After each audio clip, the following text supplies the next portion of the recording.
નમસ્કાર, star India TV ન્યૂઝમાં આપનું હાર્દિક સ્વાગત છે। આપ જોઈ રહ્યા છો સ્ટાર ઇન્ડિયા ટીવી ન્યૂઝ, સત્યની વાતે સત્યની સાથે। જાલોર ડોક્ટર એસોસિએશન દ્વારા કલકત્તામાં બનેલ દુઃખદ ઘટના અંગે વિરોધ દર્શાવવામાં આવ્યો। મોટા પ્રમાણમાં નગરના ડોક્ટર, મેડિકલ સ્ટોર્સ અને લેબોરેટરી સંચાલકો જોડાયા। આજ રોજ તારીખ 17/8/2024ના રોજ જાલોર ડોક્ટર્સ એસોસિએશન મેડિકલ તેમજ પેરામેડિકલ સભ્યો દ્વારા કલકત્તામાં ડોક્ટર યુવતી સાથે થયેલ દુઃખદ ઘટનાને વખોડી હતી તેમજ મહિલા તબીબ સાથે થયેલ દુરાચારને કારણે ડોક્ટર્સ પરિવાર સાથે જોડાયેલ તમામ લોકો સ્તબ્ધ છે। જ્યારે દેશમાં બીમારીને લગતી કોઈ પણ ઇમરજન્સી હોય તો દરેક ડોક્ટર પોતાની પ્રાથમિક ફરજ સમજી દેશ સેવામાં સદાય તૈયાર હોય છે। મહિલા તબીબ સાથે અમાનવીય રીતે કરવામાં આવેલ છે, તેને લઈને ડોક્ટર સેવા સાથે સંકળાયેલ તમામ લોકો પોતાને અસુરક્ષિત સમજી રહેલ છે। જે તબીબ ગમે તેવી વિકટ પરિસ્થિતિમાં પોતાનું વિચાર્યા વગર પહેલાં દર્દીઓનું વિચારે છે, તેવામાં આજે ડોક્ટર સુરક્ષિત ન હોય તો શું કરવું?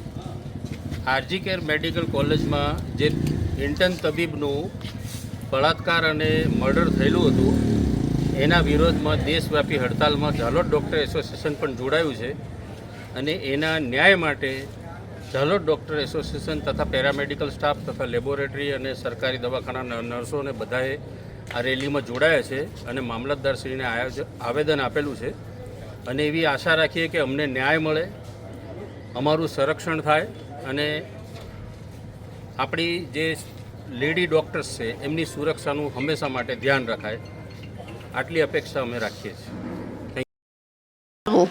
હિંસાના કૃત્યને લઈ તમામ તબીબોની સલામતી અને સુરક્ષા માટે સરકાર ગંભીર પગલાં લે તેમજ આ ગંભીર દુઃખદાયી ઘટનાને લઈ તમામ ડોક્ટર્સ, ફાર્માસિસ્ટ, પેરામેડિકલ સાથે જોડાયેલ તમામ લોકો, ભારત દેશના તમામ તબીબો એક સાથે મળી પ્રદર્શન કરી રહેલ છે તેમજ આ પ્રદર્શન કરવાનો મુખ્ય આશય હવે કોઈ બીજી આવી દુઃખદાયી ઘટના બીજા સાથે ન સર્જાય અને દરેક ડોક્ટરની સલામતી, સુરક્ષા વ્યવસ્થા જળવાય અને સરકાર આ બાબતે ગંભીર રીતે લઈ આવા અમાનવીય કૃત્ય કરનારા લોકો પર કાયદેસરની કાર્યવાહી કરે અને કડક સજા આપે તેવી માંગ કરવામાં આવેલ છે।